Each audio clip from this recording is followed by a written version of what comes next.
That was my worst accident with my dirt bike, and I still can't believe what happened.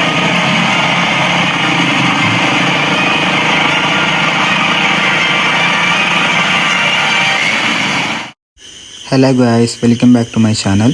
Xpulse കൊണ്ട് BS4 മോഡിഫിക്കേഷനെ കുറിച്ചാണ് ഇന്ന് പറയാൻ പോകുന്നത്. First തന്നെ എടുത്ത് പറയാനുള്ളത് ഇതിൻ്റെ സൈലൻസറിനെ കുറിച്ചാണ്. DB കട്ട് ചെയ്തിട്ട് ഒരു പ്രോ വെർഷനിലേക്ക് കൺവേർട്ട് ചെയ്തിട്ടുണ്ട്. ഇതിൻ്റെ സൗണ്ട് നിങ്ങളൊന്ന് കണ്ടു നോക്കി.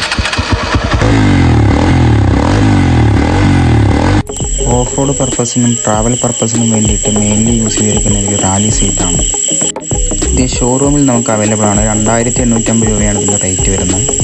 സ്റ്റോക്ക് സീറ്റിനെ കാട്ടുകൊണ്ട് ബെറ്ററാണ് ഇത്. നിങ്ങളൊരു ലോങ് ഡ്രൈവ് ചെയ്യുന്നൊരു വ്യക്തിയാണെങ്കിൽ നിങ്ങൾക്ക് എന്തായാലും ഇത് എടുക്കുന്നതുകൊണ്ട് ബെറ്ററാണ്. ലോങ് ഡ്രൈവ് ടൂറിങ്ങിനൊക്കെ ഇത് ഭയങ്കര കംഫോർട്ടബിളാണ്. ഹൈറ്റ് ഇൻക്രീസ്ഡ് ആവുന്നുണ്ട്. ടൈൽറ്റേരിയൻ ഡ്യൂക്ക് ഇൻഡിക്കേറ്ററാണ് അടുത്ത് ചെയ്തിരിക്കുന്നത്. അതിനെക്കുറിച്ച് പറയാം.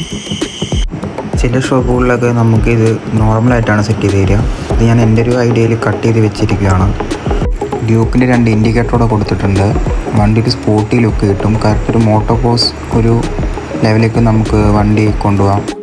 എൻഡ്യൂറോ ഹെഡ്ലൈറ്റ് KTM എന്ന ബ്രാൻഡിനെയാണ് സെറ്റ് ചെയ്ത് വെച്ചിരിക്കുന്നത്. സെറ്റ് ചെയ്തിരിക്കുന്നത് ക്ലാമ്പ് വെച്ചിട്ടാണ്. 2 സൈഡും ക്ലാമ്പ് വെച്ചിട്ടാണ് ഇത് സെറ്റ് ചെയ്ത് വെച്ചിരിക്കുന്നത്. അതേപോലെ തന്നെ ഇതിൻ്റെ മീറ്ററിനെ കുറിച്ച് പറയുകയാണെന്നുണ്ടെങ്കിൽ ഇത് റബ്ബർ ബുഷ് വെച്ചിട്ട് ഹൈറ്റ് ഇൻക്രീസ് ചെയ്തിട്ടുണ്ട്. സ്റ്റോക്ക് ഹെഡ്ലൈറ്റും ഈ ഹെഡ്ലൈറ്റും കൂടെ കമ്പയർ ചെയ്യുകയാണെന്നുണ്ടെങ്കിൽ സ്റ്റോക്ക് ഹെഡ്ലൈറ്റാണ് ബെറ്റർ. ഇത് വളരെ ബ്രൈറ്റ്നെസ് വളരെ കുറവാണ്.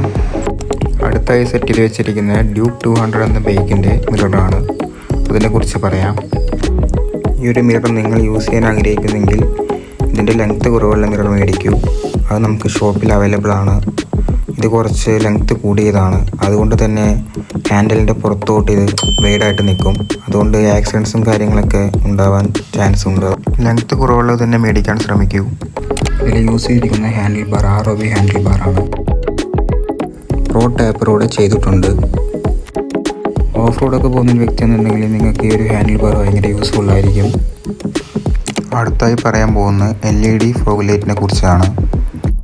നിങ്ങൾക്കിത് ഓണാക്കി കാണിച്ചു തരാം.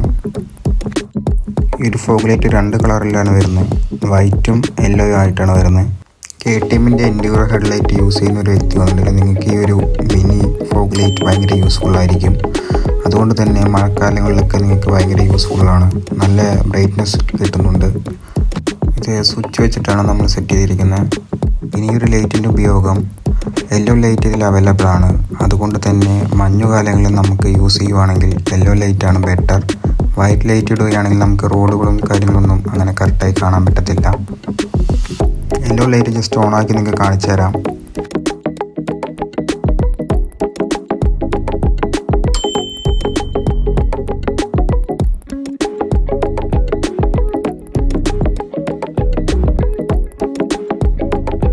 ഓഫ് റോഡ് ബൈക്കുകളൊക്കെ കൂടുതലായി യൂസ് ചെയ്യുന്ന ഒരു ഹാൻഡ് കാർഡാണ് ആസർബീസ് ഹാൻഡ് കാർഡ്. അതിനെക്കുറിച്ച് പറഞ്ഞുതരാം. ഈ ഒരു ഹാൻഡ് കാർഡിൻ്റെ മെയിൻലി യൂസ് പ്രൊട്ടക്ഷനാണ്. ക്ലച്ച്, ഫ്രണ്ട് ബ്രേക്ക് ഇതൊക്കെ നമുക്ക് പ്രൊട്ടക്ഷൻ തരുന്നുണ്ട് ഇത് യൂസ് ചെയ്യുമ്പോൾ. ഓഫ് റോഡൊക്കെ പോകുമ്പോൾ ഹാൻഡിന് പ്രൊട്ടക്ഷൻ കിട്ടുന്നുണ്ട്. അതാണ് ഇതിൻ്റെ മെയിൻലി യൂസ്ഫുൾ. ഓഫ് റോഡൊക്കെ ചെയ്യുമ്പോൾ കല്ല് കയ്യിൽ വന്ന് അടിക്കാതിരിക്കാനും ഇത് ഭയങ്കര യൂസാണ്. അതുപോലെ തന്നെ ഇത് നമ്മുടെ വണ്ടിയിലോട്ട് ചെയ്യുമ്പോൾ നമ്മുടെ വണ്ടിക്കൊരു ലുക്ക് കൂടെ കിട്ടുന്നുണ്ട്. ഷോപ്പിൽ ഇതിൻ്റെ വെറൈറ്റി കളേഴ്സ് അവൈലബിൾ ആണ്. വണ്ടിയിൽ കുറച്ച് സ്റ്റിക്കർ വർക്ക് കൂടെ ചെയ്തിട്ടുണ്ട്. അത് നിങ്ങൾക്ക് കാണിച്ചു തരാം.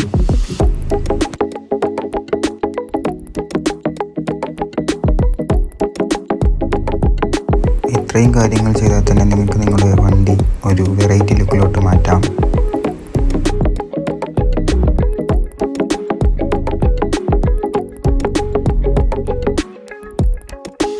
നിങ്ങൾക്ക് ഈ ഒരു വീഡിയോ ഇഷ്ടപ്പെട്ടെന്ന് കരുതുന്നു. അടുത്തൊരു വീഡിയോ ആയിട്ട് കാണാം. Thanks for watching.